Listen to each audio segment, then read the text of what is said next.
Hello नमस्ते, मैं हूं Manisha. Welcome to RS only. और मैं आज आपको एक बहुत ही सीरियस सी चीज़ बताने वाली हूँ।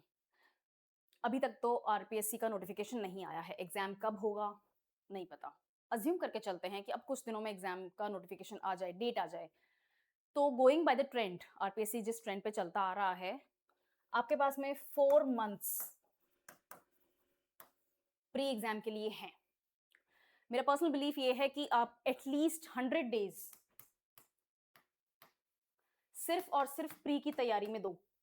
100 डेज 90 मिनिमम 90 तो होने ही चाहिए। उससे कम फिर आप प्री की तैयारी नहीं कर रहे।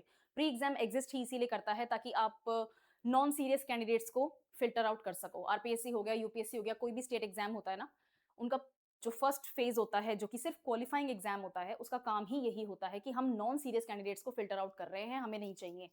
जो पढ़ाई नहीं कर रहे हैं, जो सीरियस नहीं है, जो एक्चुअली समाज की भलाई के लिए नहीं काम करेंगे, ये वो हम नहीं चाहते कि वो मेंस लिखें। कभी-कभी सीरियस कैंडिडेट्स भी रुक जाते हैं। मेरा खुद का एक्सपीरियंस एक बार रहा हुआ है ऐसा। ठीक है? ओके। इन 90 टू 100 डेज़ में आपको सिर्फ़ और सिर्फ़ प्री की तैयारी करनी है। प्री एग्ज़ाम होता कैसा है? प्री एग्ज़ाम कैसा दिखता है? प्री एग्ज़ाम दिखता है 150 क्वेश्चंस का 3 आवर्स के लिए। यानी कि आपको एक क्वेश्चन के ऊपर लगभग सवा मिनट के आसपास मिलेगा टाइम। और ये सवा मिनट सभी क्वेश्चंस के लिए इक्वली लागू होता है, चाहे आपको क्वेश्चन अच्छे से आता हो, चाहे आपको सोच-विचार करना हो आंसर के लिए। ठीक है? इसमें से कुछ चीज़ें फिक्स हैं। फॉर एग्ज़ाम्पल 20 क्वेश्चंस आपके रीजनिंग के फिक्स हैं। 20 क्वेश्चंस रीजनिंग के फिक्स हैं। Reasoning, mental ability, mathematics, data sufficiency, ये सारे इसमें, डेटा एनालिटिक्स, ये सारे इसमें ही आ जाते हैं।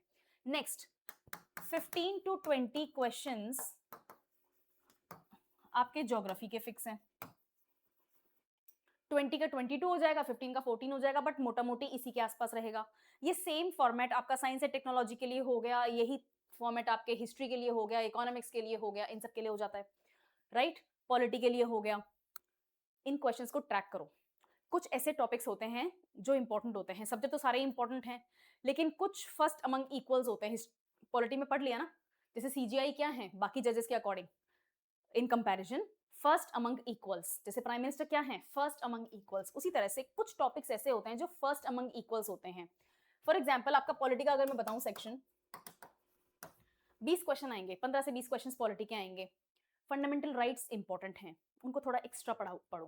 फंडामेंटल ड्यूटीज, डीपीएसपी थोड़ा सा एक्स्ट्रा पढ़ना है। सुप्रीम कोर्ट मतलब जुडिशरी थोड़ा सा एक्स्ट्रा पढ़ना है, राइट? काउंसिल ऑफ मिनिस्टर्स फिर भी इतना नहीं, लेकिन पार्लियामेंट, बिल्स, पार्लियामेंट्री सेशंस, ठीक है, जीरो आर, क्वेश्चन आर, ये सब चीजें थोड़ी सी एक्स्ट्रा पढ़नी है। एडमिनिस्ट्रेटिव और गवर्नेंस से रिलेटेड जो भी चीजें हैं, थोड़ा आपको एक्स्ट्रा देखना है। ये तो मैंने सेंट्रल गवर्नमेंट का बोला, राजस्थान सरकार का भी देखना है। विधानसभा, विधान परिषद, राजस्थान में विधान परिषद नहीं है, लेकिन कॉन्सेप्ट आता है। बिहार में विधान परिषद है, ठीक है, कर्नाटका में है, विधानसुधा है, राइट? तो फिर ये चीजें आपको आनी चाहिए। जस्ट बिकॉज राजस्थान में नहीं है डज नॉट मीन कि ये नहीं पूछेंगे। किताब में लिखा है, पूछ सकते हैं।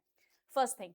सेकंड थिंग, इस सब्जेक्ट पे आते हैं। मैंने पर्सनली नोटिस किया है, और इसलिए नहीं क्योंकि मैं ज्योग्राफी को यहाँ पर आप लोगों के सामने लेकर आती हूँ, इस सब्जेक्ट को थोड़ा आसान तरीके से ट्रीट किया जा रहा है। अगर पैटर्न यही रहता है, क्वेश्चंस का फॉर्मेट यही रहता है, तो ज्योग्राफी इजी ही आएगी।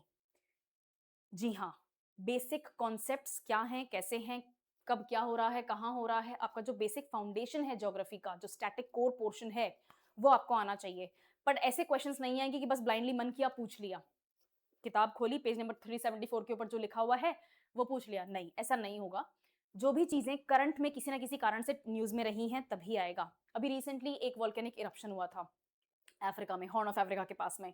याद है, न्यूज भी आई थी कि उसका जो ऐश क्लाउड है वो इंडिया के ऊपर से गुजर रहा है, राइट? रातों रात गुजर भी गया था वॉल्केनिक इरप्शन। अब वो उस वॉल्केनो का क्या नाम था, हाँ पूछ लेंगे, पूछ सकते हैं, उनका अधिकार है पूछने का, वो करंट अफेयर्स का क्वेश्चन हो जाएगा। लेकिन वो ये पूछ लेंगे कि वॉल्केनोज होने के पीछे रीजन क्या है।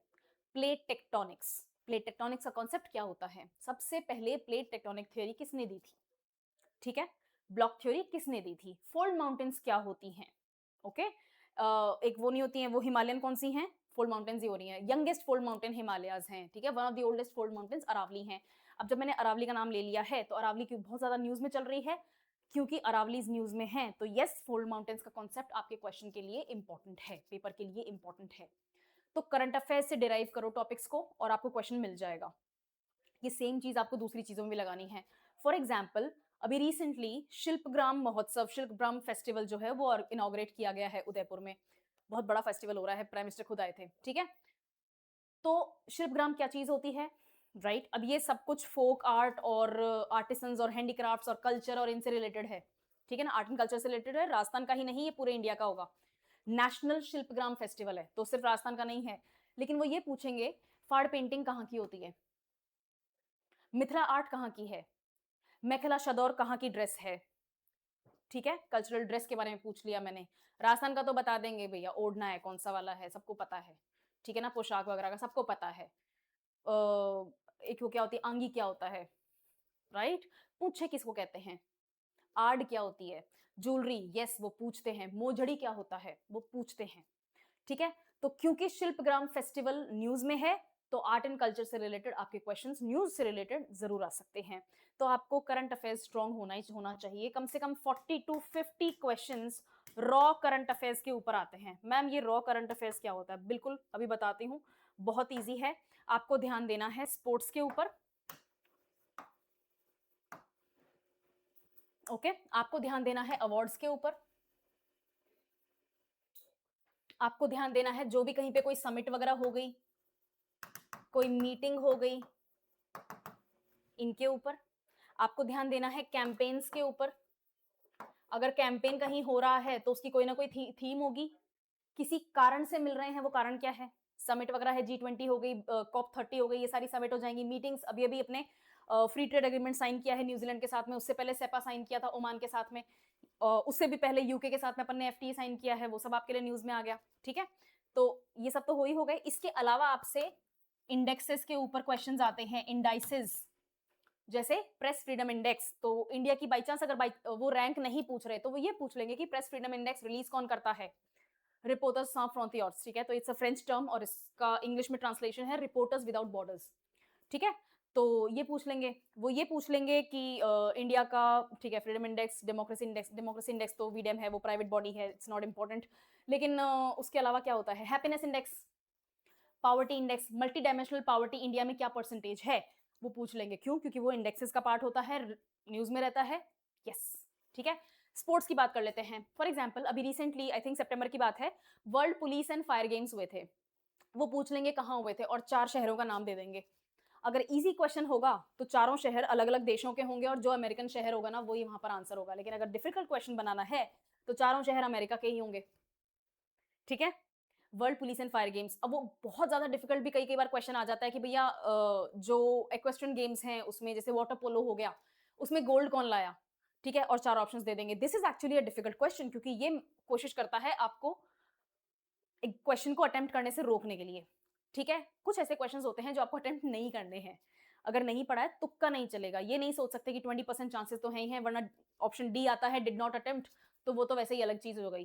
तो 25% जो चांसेस आपके हैं, उनके साथ आपको नहीं खेलना है। अगर आप 50% श्योर हो तो आप आंसर्स के साथ में खेल सकते हो। वो भी तभी करना है जब आपने अदरवाइज पेपर खराब कर दिया है। पेपर खराब नहीं करना है, अभी बहुत टाइम है, पेपर को अच्छा करना है। ठीक है ना? यही तरीका होता है एग्जाम को क्लियर कट आपका पास करने का। करंट अफेयर्स ऐसे, और करंट अफेयर्स जैसे कोई मिलिट्री एक्सरसाइज हो गई, फॉर एग्जाम्पल क्वेश्चन आ गया, त्रिशूल एक्सरसाइज कहाँ हुई? महाजन फायरिंग फील्ड में हुई। वो कहां पर है? राजस्थान में है। ठीक है, किस किस के बीच में हुई वो आप बताएंगे। रुद्र एक्सरसाइज है, इंदिरा एक्सरसाइज है, मालाबार एक्सरसाइज है। ठीक है, मालाबार एक्सरसाइज में कौन कौन से कंट्रीज पार्टिसिपेट करते हैं? समझ में आ गया? बढ़िया। ये तो मिलिट्री एक्सरसाइज हो गई, लेकिन मिलिट्री के साथ में एक चीज और जुड़ी हुई होती है, वो है और अगर अपन डीआरडीओ देख रहे हैं और टेक्नोलॉजी की बात कर रहे हैं, तो इनको नहीं छोड़ सकते। ये साइंस एंड टेक का करंट अफेयर्स का पार्ट होता है। अवार्ड्स में जैसे नोबेल अवार्ड्स मिले, लिटरेचर, बायो, केमिस्ट्री, फिजिक्स, और क्या होता है? पीस प्राइज होता है, राइट? बढ़िया। नोबेल पीस किसको मिला? वो वेनेजुएला की हैं, क्या कहते हैं, हाँ, अवार्ड्स ऐसे ही मिलते हैं।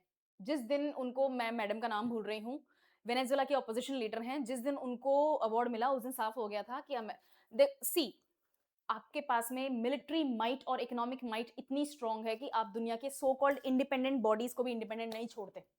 ठीक है, खैर उस बारे में फिर कभी बात करेंगे, बट अवार्ड्स आपके लिए जरूरी हैं। सिर्फ यही अवार्ड्स नहीं, अदरवाइज भी अवार्ड्स आपके लिए जरूरी हैं। फॉर एग्जाम्पल राजस्थान की कौन सी पोजीशन है इंडिया में, जो कि प्रेसिडेंट ने अभी अभी फेलिसिटेट भी किया था, in terms of water conservation and reserves, third spot, ठीक है, थर्ड स्पॉट है। राजस्थान के कौन से डिस्ट्रिक्ट को प्रेसिडेंट ने पर्सनली अवार्ड किया था वाटर कंजर्वेशन के लिए, रेन वाटर हार्वेस्टिंग के लिए? बाड़मेर, ठीक है। अवार्ड्स आपके लिए इंपॉर्टेंट हैं, अवार्ड्स करने हैं। One at least one question, maximum 2-3 questions भी हो सकता है आए। उसके अलावा समिट्स मीटिंग्स अपन देख लिए, campaigns, for example run for Jaipur campaign आज ही कवर किया है मैंने। Run for Jaipur campaign important है, किस चीज के लिए होता है? The following campaign, run for Jaipur march या marathon was recently flagged off by chief minister Bhajanlal ji Sharma. What does it talk about? चार ऑप्शंस हैं, उनमें से कहीं पर अगर एक रोड एक्सीडेंट्स या फिर रोड अवेयरनेस या फिर ट्रैफिक अवेयरनेस के बारे में अगर कोई ऑप्शन है, वो आपका आंसर है। डज नॉट मैटर दूसरे आंसर्स क्या हैं, दूसरे ऑप्शंस क्या हैं, ठीक है। तो ये आपके कैंपेन्स वगैरह, इंडाइसेस अपन देख लिए, मिलिट्री एक्सरसाइज देख ली, डीआरडीओ, इसरो हो गए। कुछ और ब्लाइंड होते हैं, कोई नया अपॉइंटमेंट हो गया, राजस्थान के नए सीआईसी बने हैं। कौन बने हैं? Chief information commission. मुझे कमेंट में बताओ क्या नाम है। That is a valid question, ठीक है। ये कॉन्स्टिट्यूशनल पोस्ट होती है, नए सीआईसी। इंडिया के 53rd सीजेआई कौन है? It's a valid question, it's a good question, बनता है, बनना भी चाहिए, ठीक है। ये आपके करंट अफेयर्स का पोर्शन है। आपको एक सिंपल सी एक्सरसाइज करनी है, और वो एक्सरसाइज क्या होगी? आप क्वेश्चंस को ट्रैक करेंगे। और ये कैसे पॉसिबल है? ये है मॉक क्वेश्चंस करके। और ये कहां से मिलेंगे आपको? ये आपको मिलेंगे टेस्ट सीरीज से। टेस्ट सीरीज ज्वाइन करो, चाहे आरएस ओनली की करो, चाहे आपको मार्केट से ओपन टेस्ट सीरीज खरीदने, भैया मेरे को 50 कॉपीज देना टेस्ट सीरीज की, जैसे ही मन करे वैसे करो। बट ये नहीं करोगे, मॉक क्वेश्चंस को नहीं ट्रैक करोगे, तो फिर ये एग्जाम नहीं निकलेगा। It's not possible. आप कितनी भी पढ़ाई कर लो, कितने भी बढ़िया नोट्स बनाओ, रिवाइज करो, 50 बार एक टॉपिक को पढ़ो, अगर आप क्वेश्चंस को अटेम्प्ट करना नहीं सीखोगे, तो क्वेश्चंस अटेम्प्ट करने आएंगे ही नहीं। I hope this helped. All the very best. पढ़ाई करो, चाहे आज नोटिफिकेशन आए, चाहे 20 दिन बाद आए, डज नॉट मैटर। अब लेकिन एग्जाम होगा by the end of April और by the early May, the exam is going to happen. आपको करना है, ओके। चलो, थैंक यू।